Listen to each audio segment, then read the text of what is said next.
आजिर प्रश्न राष्ट्र विश्वर उन्नति पाई वैदिक उपाय कौन?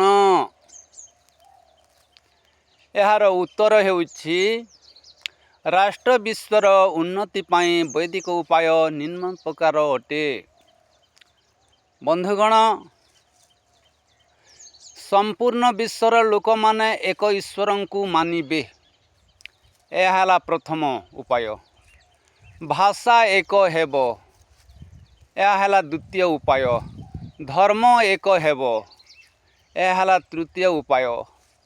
संविधान एक हेबो, यह है चतुर्थ उपाय।